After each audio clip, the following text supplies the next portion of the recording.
إذا بتحبوا السينابون مثلي هاي الوصفة رح تدمنوها. سينابون الجوز مع القرفة، عجينة هشة وطرية ولا أروع.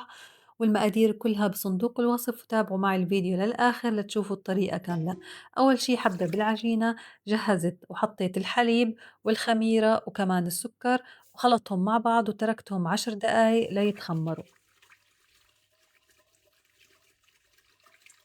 ضفت فوقهم الزبدة وكمان ضفت لبن زبادي وبيضة، وطبعا كل المكونات لازم تكون بدرجة حرارة المطبخ. حركتهم كتير مع بعض وخلطتهم ليتجانسوا،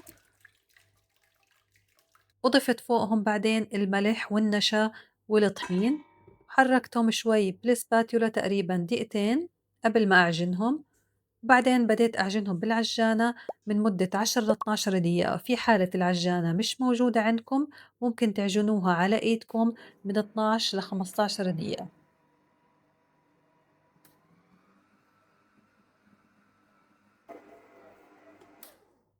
وبعد ما خلصت عجن دهنت سطح العجينة بزيت، وكمان صحن اللي ححط فيه العجينة دهنتهم مسحتهم بشوية زيت، وغطيت العجينة بورق نايلون وكمان فوطة، وتركت العجينة تتخمر لمدة ساعة كاملة.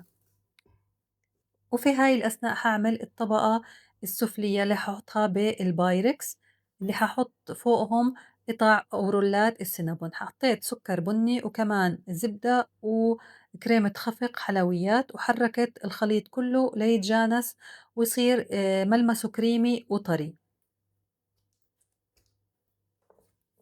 وهيك بيكون قوامه. جبت صحن البايركس ودهنت هاي الطبقة بقاع البايركس، تركته على جنب. وهلأ حاعمل حشوة السينابون نفسه. ضفت سكر بني وكمان زبدة وقرفة،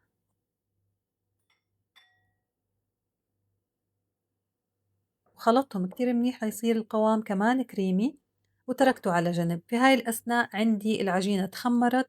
شلت الفوطة وورق النايلون، وبعدين ضغطها من النص عشان تتفرغ من الهواء. وهاي الحركة كتير مهمة لازم تعملوها.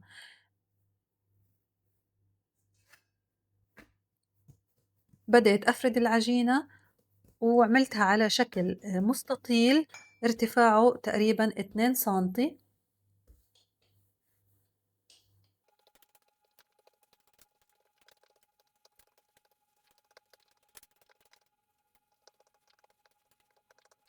وبعد ما خلصت بدأت أضبط الأطراف بالقطاعة.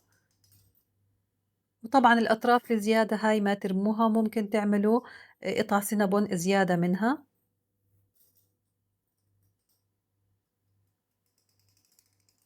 وزعت الحشوة بالتساوي على سطح العجينة، لازم تكون مغطياها كلها.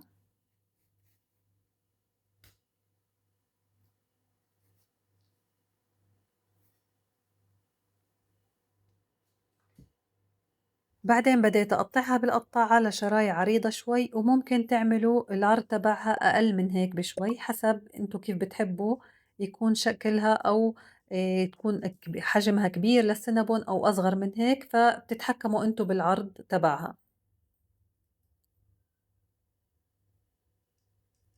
بعدين بديت ألف كل شريحة على شكل رولات،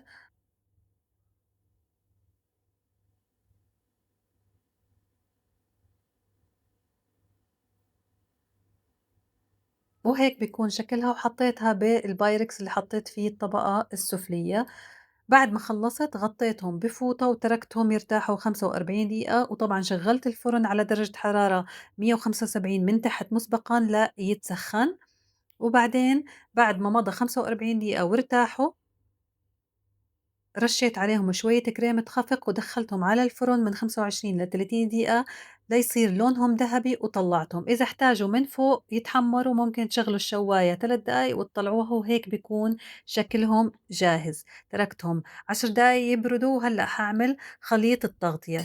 للتزيين حطيت زبدة وجبنة كريمية، وكمان حطيت سكر وملح وفانيلا وكريمة خفق، وخلطت كل الخليط مع بعض ليصير كريمي وطري.